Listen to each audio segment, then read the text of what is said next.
Magandang hapon mga kalapatids. Ito na naman po si Kaurag nagbablog.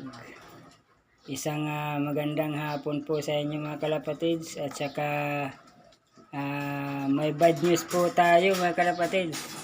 May bad news po ako mga kalapatids. Kasi hindi na raw makapaghintay si Marlon na yung kapalit nito. Itong grizzle na to. Hiningi ko kasi ang kay Marlon eh. Tapos hindi na siya makapaghintay na yung kapalit. Wala pa naman akong maibigay. Gusto niyang ibalik ko na lang daw ulit. Ang desisyon ko ibabalik ko na lang ulit yung grizzle. Para hindi na siya mangamba. Kasi iniisip niya baka siguro hindi ko na siya bigyan ng isang kalapati yung kapalit ng grizzle. Kumbaga hindi na siya makapaghintay, sabi niya. Hindi na raw siya makapaghintay ng isang kalapati. Ito naman kasi gustong gusto ko itong dalawang to mga kalapatids. Kasi yan, magkapatid yan. Hiniwalay ko na nga pala yan mga kalapatids eh. Ang magulang yan ito eh, itong dalawang ito. Kaya ko sila hiniwalay mga kalapatids. Kasi ito, nagaano na naman sa pugad. Nagdadapo na naman sa pugad nila. Baka mangitlog na naman to mga kalapatids. Kaya hiniwalay ko na lang tong dalawa. Bali itong isa, andito yan mga kalapatids. Tapos yung isa naman, dito yan. Sa mag-asawa, sila yung nagpayaya. Sila yung pinayaya ko, yung puti.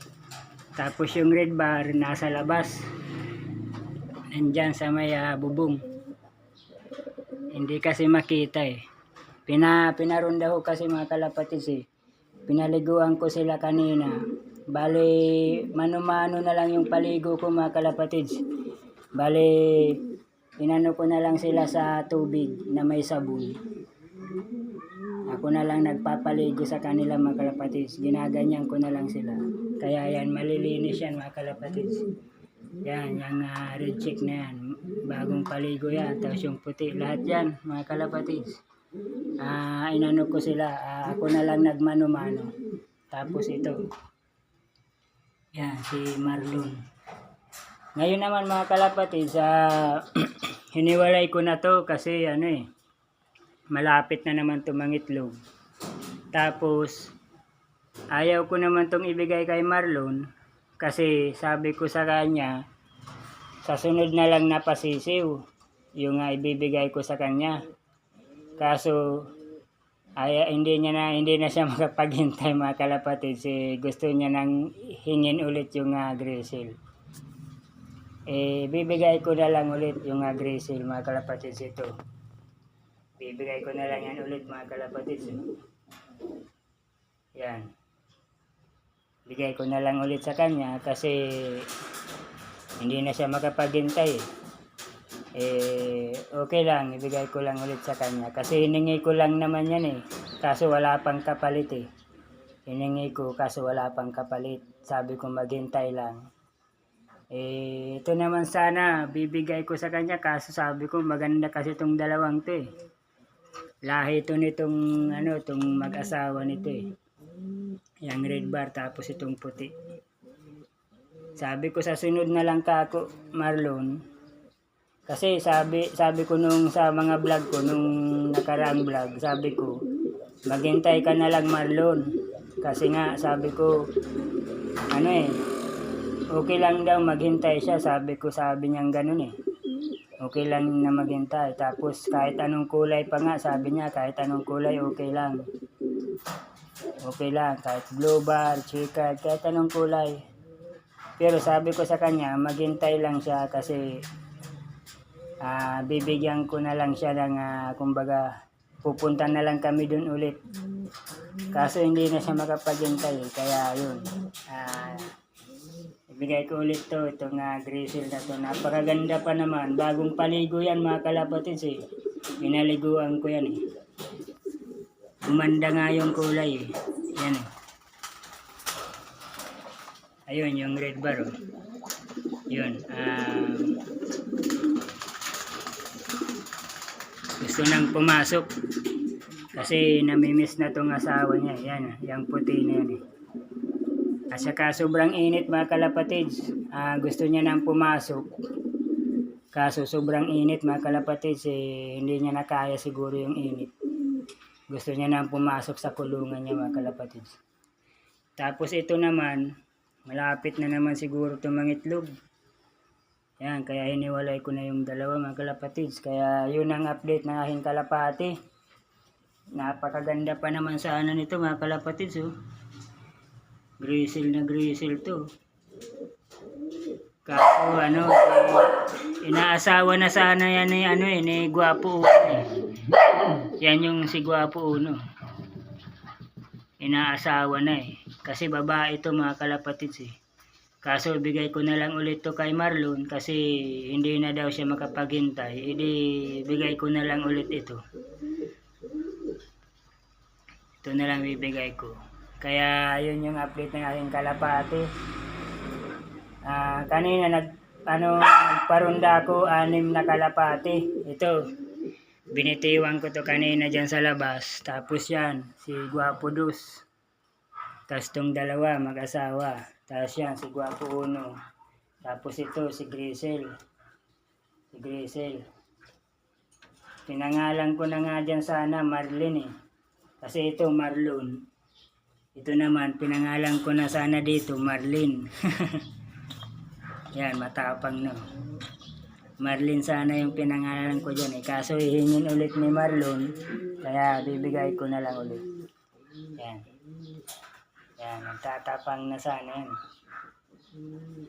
Ito, malapit na naman itong mangitlog. Napakadali nito mga kalapatids mangitlog eh. Itong babaeng to eh. Ilang meat lang. Ilang patungan lang nitong dalawang to. Siguro 3 patungan lang ata. Nakakabuo agad ng itlog sa loob. Sa loob ng tiyan niya. Nakakabuo agad ng itlog. Kaya napakadali nitong yan o. Napakadali niyan mangitlog eh. Kaya mga ilang linggo na naman may itlog na naman yan dyan mga kalapatids. Diyan sa pugad na yan mga kalapatids. May itlog na naman yan dyan. Siguro 2 na naman dyan ang ipipisa ang bubuhayin mga kalapatids. Saka lalo na binubuhay na nitong puting to. Talagang pigsusubuan na. Kumbaga hindi na siya tinatawag doon. Hindi na siya kumbaga noon kasi nung mga nakaraang itlog nito hindi niya yung itlog, hindi niya binubuhay. Pero ngayon okay na. Kaya yan, magandang lahi yan mga kalapatids. Tapos itong red check na to. Yung brown na yan oh. Yan, napakagandang lahi yan mga kalapatids. Yan yung update ng aking kalapati. Baka mamayang hapon makapaglaro ako ng basketball. Mga alas 5 ata ng hapon. Papapasukin ko lang to si Red Bar. Nasa labas pa kasi si Red Bar eh. Hindi pa marunong dyan magpasok eh. Pero minsan nagpapasok na yan dyan eh. Dyan sa yan oh. Pero ito sanay na to eh. Magpasok dyan eh. Si Guwapo Uno tapos si Guwapo Dos. Yan. Sanay na yan dyan magpasok eh. Pero yung si Red Bar hindi pa. Ito hindi ko to binabatcher mga kalapatids. Hindi ko yan binabatcher mga kalapatids eh. Kasi yan eh. Talagang palayan lang talaga yan mga kalapatids. Kasi napakaganda ng lahi niyan mga kalapatids eh. Gwapong gwapo yan mga kalapatids eh. Gwapong gwapo yan eh. Yan. Hanggang dyan na lang yung update na aking kalapati. Alas 2 na ng hapon. Siguro alas 2 ng 2:20 na ata, mga ganun. Mag-ano pa lang ako, tawag dito, manananghalian pa lang ako mga kalapatids. 2:20 na ng hapon. Kaya yun yung update ng aking kalapati. Napakasimple lang po mag-subscribe. Hanapin nyo lang po Kaurag Vlog sa YouTube. Tapos subscribe na po kayo. Click the notification bell, click all para updated po kayo sa aking mga channel, sa aking mga video. Maraming salamat. Bye.